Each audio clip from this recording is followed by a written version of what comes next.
नमस्कार, मैं हूं कृपाशंकर और आप सभी दर्शकों को दीप उत्सव की बहुत बहुत बधाई, शुभकामनाएं।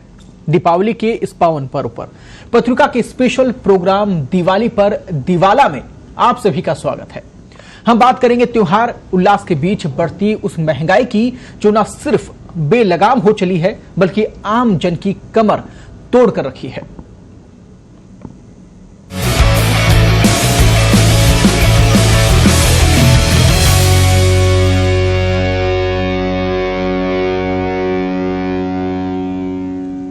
भले ही दुश्मन हो हमारे हजार, सब पर भारी अपनी सरकार। देश भर में दिन ब दिन बेलगाम हो रही महंगाई को देखते हुए तो यही कहा जा सकता है, गरीब हितैषी होने का ढोल पीटने वाली केंद्र और राज्य की सरकारें खुद ही गरीब का दिवाला निकाल रही हैं। दिवाली पर रोजाना पेट्रोल और डीजल बम फूट रहे हैं। ऊपर से रसोई गैस के बढ़ते दाम कंगाली में आटा गीला कर रहे हैं। लेकिन सरकारें मौन और आवाम बेबस है। आखिरकार किससे करें गिले शिकवे, किसे बताएं अपना दुखड़ा। लोग खुद को ठगा हुआ सा महसूस कर रहे हैं। आखिरकार कैसे, देखिए ये खास रिपोर्ट। दिवाली पर दिवाला, बेलगाम हो रही महंगाई, पेट्रोल डीजल के दाम बेकाबू। दिवाली पर रोज फूट रहा पेट्रोल डीजल बम। रसोई गैस ने भी बिगाड़ा बजट। सरकारें मौन, जनता बेबस। ठगा सा महसूस कर रहे लोग। पेट्रोल महंगा, सोना महंगा, महंगा हुआ मकान, दाल महंगी, दवा महंगी, केवल सस्ती जान। जी हां, ये पीड़ा है उस आम जन की जिससे महंगाई कम करने का वादा करके नेताओं ने वोट बटोरे थे। लेकिन ये आवाज उन सत्ताधीशों को सुनाई नहीं दे रही है, और अगर सुनाई दे भी रही है तो उन्होंने लगता है आंखें मूंद रखी हैं। महंगाई बेलगाम होकर आसमान की ओर कुलांचे मार रही है, लेकिन ना तो जिम्मेदार नेताओं के कानों पर जूं रेंग रही है और ना ही हुक्मरानों की नींद टूट रही है। इस सब के बीच कोई पिस रहा है तो वो है बेचारा गरीब इंसान। हमेशा पेट्रोल के दाम आए दिन 1-2 रुपए बढ़ रहे हैं, कभी नीचे जाने के काम है नहीं इनके। और आम आदमी तो परेशान है ही। जरूरी काम तो कभी रुक नहीं रहे इनमें, क्योंकि जो इमरजेंसीज होती है, जो घर के काम रेगुलर काम हैं, वो तो हमेशा चलते ही रहेंगे। तो ये बढ़ा रही है, मतलब हर तरह से महंगाई भी बढ़ रही है, कहीं पेट्रोल के दाम भी बढ़ रहे थे। तो इम्पैक्ट तो ये हो रहा है कि आम आदमी ज़्यादा परेशान हो रहा है, और जो हाई प्रोफाइल फैमिलीज हैं उन पर कोई इम्पैक्ट है नहीं। बजट पूरा गड़बड़ा गया, इतना महंगा हो गया अब तो 100 से पार। तो दिक्कत हो, रसोई गैस अलग महंगी हो गई है, 900 से ऊपर वो हो गई है। पूरा बजट बहुत गड़बड़ा गया है, हमें समझ में नहीं आ रहा। त्योहार अलग आ रहा है अब। मतलब पहले जो हम 500 रुपीज़ में हमारा 6.6 लीटर्स आता था, अब 500 रुपीज़ में सिर्फ 4 पॉइंट कुछ लीटर्स आता है। बहुत ज़्यादा ड्रास्टिक चेंज आया है, बहुत ज़्यादा। क्योंकि चीज़ें बढ़ती तो बहुत, मतलब रेट तो बहुत ज़्यादा बढ़ रहे हैं, बट चीज़ें उतनी क्वांटिटी वाइज कम होती जा रही हैं। मतलब बहुत ज़्यादा चेंज आया है। बहुत कंट्रोल होना चाहिए, बहुत ज़्यादा कंट्रोल होना चाहिए। बहुत मतलब पहले हम कार में सफर करते थे, अब एक्टिवा पे ही सफर करते हैं सब जगह। हाँ, ऑटो चलाते समय बहुत नुकसान हो रहा है सर। पेट्रोल का रेट बढ़ चुका है और सवारी तो 100 रुपए की जगह 10 रुपए दे रही है। बहुत परेशान हूँ, हालत खराब है हमारी। खर्चे चलाना मुश्किल हो गया है। 500 रुपये कमाते हैं, 200 रुपये पेट्रोल में चल जाते, 300 रुपये बचते, उसमें क्या होता है? क्या है ये, कहीं तो मोदी जी नहीं रखेंगे पैसा, नहीं गहलोत जी रखेंगे। ये तो जाएगा पैसा, सब इन्वेस्टमेंट में जाएगा, पैसा सारे जा रहा है। लेकिन ये गरीबों पर दिक्कत हो रही है, ये एक्सेप्ट करने वाली बात है। तो इसको कहीं ना कहीं कंट्रोल तो होना चाहिए, बस ये। पेट्रोल, डीजल और एलपीजी गैस, ये 3 चीजें ऐसी हैं जिनका वास्ता रसोई घर से लेकर हर उस छोटी बड़ी जरूरत से है जो रोजमर्रा के जीवन को सीधे तौर पर प्रभावित करती है। ऐसे में इन तीनों चीजों के दामों में बेहिसाब बढ़ोतरी की मार, वो भी उस समय जब कोरोना ने पहले ही लोगों की कमर तोड़ दी हो। ऊपर से फेस्टिव सीजन में खर्च का गणित भी गड़बड़ा रहा है। अब जरा नजर डालते हैं पेट्रोल, डीजल और रसोई गैस की कीमतों में बढ़ोतरी के बाद बेलगाम हो रही महंगाई पर। 1 मार्च 2020 को पेट्रोल 75 रुपए 52 पैसे प्रति लीटर था, जबकि डीजल ₹69.23 प्रति लीटर था, लेकिन अब पेट्रोल 117 रुपए तक पहुंच गया है, जबकि डीजल के दाम 108 रुपए के पार हो गए हैं। इन 8-9 महीनों में ही पेट्रोल 42 और डीजल 39 रुपए से ज्यादा महंगा हो गया है। मौजूदा समय में देश के 15 बड़े शहरों में सबसे महंगा पेट्रोल और डीजल जयपुर शहर में बिक रहा है। इसकी प्रमुख वजह है यहाँ वैट की दरें सबसे ज्यादा होना। अन्य शहरों के मुकाबले पेट्रोल और डीजल पर हर दिन बढ़ोतरी भी सबसे ज्यादा जयपुर शहर में ही हो रही है।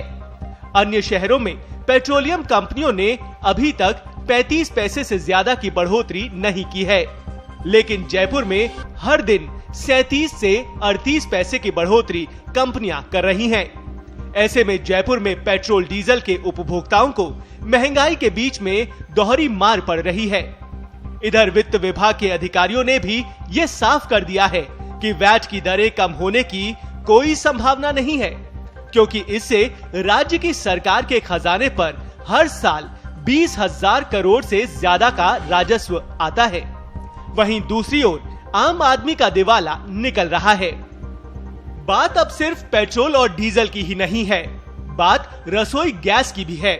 जी हाँ, इस रसोई गैस में भी अब तक की सबसे बड़ी बढ़ोतरी हुई है। साल 2021 के जनवरी महीने में 698 रुपए में मिलने वाला घरेलू गैस सिलेंडर अक्टूबर महीने में 903 रुपए 50 पैसे तक हो रहा है। यानी कि 14 किलो 200 ग्राम गैस वाले सिलेंडर की कीमत में 205 रुपए 50 पैसे की वृद्धि हो गई है। वहीं बात कमर्शियल गैस सिलेंडर की जाए तो जनवरी महीने में 1,360 रुपए में मिलने वाला कमर्शियल गैस सिलेंडर अब 2,014 रुपए 96 पैसे का हो गया है। कंपनियों ने 19 किलो वाले व्यावसायिक गैस सिलेंडर के दाम में 2-3 दिन पहले ही एक साथ 266 रुपए 46 पैसे तक बढ़ाकर लोगों की कमर तोड़ दी है। त्योहार पर व्यावसायिक गैस सिलेंडरों की कीमत बढ़ाने से महंगाई से जूझ रहे आम आदमी के लिए अब मिठाई खरीदना या फिर होटल और रेस्टोरेंट्स में खाना और महंगा हो गया है। इतना ही नहीं, हर दिन आपकी थाली में काम आने वाला सरसों का तेल भी इस साल 40 रुपए प्रति लीटर तक महंगा हो गया है। साल की शुरुआत में इसकी कीमत 135 रुपए थी, जो नवंबर महीने तक 175 रुपए प्रति लीटर तक पहुंच गया है। वहीं पाम ऑयल भी जनवरी 2021 में 175 रुपए प्रति लीटर था, जो नवंबर आते आते 15 रुपए बढ़कर 190 रुपए प्रति लीटर तक बिक रहा है। महंगाई आसमान छू रही है। घर का बजट पूरी तरह से बिगड़ चुका है। सिलेंडर जो 650 रुपए में आता था 2-3 महीने पहले, आज वो 900 रुपए में आ रहा है। कैसे इंसान खर्चा चलाए? मिडिल क्लास का तो जीना ही मुश्किल हो गया है। पेट्रोल डीजल के दाम रोज बढ़ रहे हैं।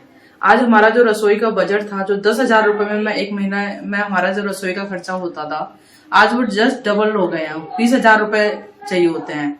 कोरोना की वजह से वैसे भी इनकम लोगों की आधी हो गई है। बिजनेसमैन है, उनके बिजनेस बंद हो गए हैं। सर्विस वाले हैं जो प्राइवेट सेक्टर में है, उनकी जॉब किसी की चली गई है, किसी के सैलरी कट के मिल रही है।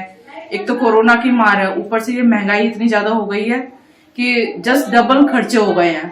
तो इंसान कैसे सरवाइव करेगा, मिडिल क्लास? ये तो महज वो आंकड़े हैं जो आम जन को सबसे ज्यादा प्रभावित कर रहे हैं। इसके अलावा भी रसोई की कई छोटी बड़ी चीजें हैं जिनके दाम बेलगाम हो चले हैं, मगर सरकारों को इनसे कोई सरोकार नहीं है। ऐसे में आम जन खुद को ठगा हुआ सा महसूस कर रहा है। अब भी समय है सरकारें जाग जाएं और बढ़ती महंगाई को काबू में करें, नहीं तो ये वही जनता जनार्दन है जिसने सिर्फ प्याज की भारी कीमतों पर सरकार बदल डाली थी। स्पेशल रिपोर्ट, पत्रिका टीवी। प्याज की कीमतों पर सरकारें बदल गई, लेकिन आज महंगाई की मार इस कदर है कि आम जनता ये पूछ रही है कि आखिरकार कब जागोगे सरकार। हालत बेहद विकट हो चुके हैं, चाहे पेट्रोल डीजल हो या फिर अन्य संसाधनों की हम बात करें। कमर्शियल सिलेंडर महंगे हो रहे हैं तो घरेलू सिलेंडर महंगे हो रहे हैं, और साथ ही महंगाई की जो दर है आपकी पूरी रसोई को प्रभावित कर रही है। पर इन सब के बीच में सबसे बड़ी विडंबना यह है कि आखिरकार सुनने वाला कोई क्यों नहीं है। ना केंद्र सरकार की तरफ से कोई सुनवाई हो पा रही और ना ही राज्य सरकार की तरफ से, और ये सबसे बड़ी विडंबना है आज के इस दौर की। इस पूरे विषय को लेकर हम चर्चा करेंगे। इस वक्त स्टूडियो में हमारे साथ मौजूद हैं प्रसिद्ध अर्थशास्त्री प्रोफेसर सोमदेव जी, बहुत बहुत स्वागत है आपका चर्चा में। और साथ ही हमारे साथ में मौजूद है सीए उज्जवल शर्मा जी। उज्जवल जी, बहुत बहुत स्वागत है आपका इस पूरी चर्चा में।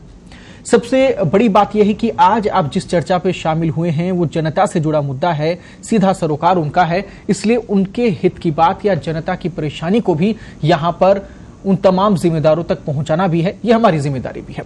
सबसे पहले आप दोनों से मैं एक एक कमेंट लेना चाहूंगा, जो ओपनिंग कमेंट है इस पूरे हालात को लेकर, वर्तमान स्थिति को लेकर। सोमदेव जी, सबसे पहले तो कृपाशंकर जी, आपको और पत्रिका टीवी के दर्शकों को दीपावली की बहुत बहुत शुभकामनाएं जी।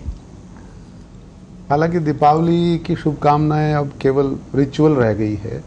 रिचुअल इस मायने में कि जिस तरह से महंगाई का दानव बढ़ रहा है और बढ़ने के साथ साथ अंत होने का नाम नहीं ले रहा है, दिख नहीं रहा है, उससे ये लग रहा है कि आम आदमी का जीवन कैसे ठीक ठाक तरीके से चल पाएगा। अभी आपने भी अपने फुटेज में सब कुछ बताया।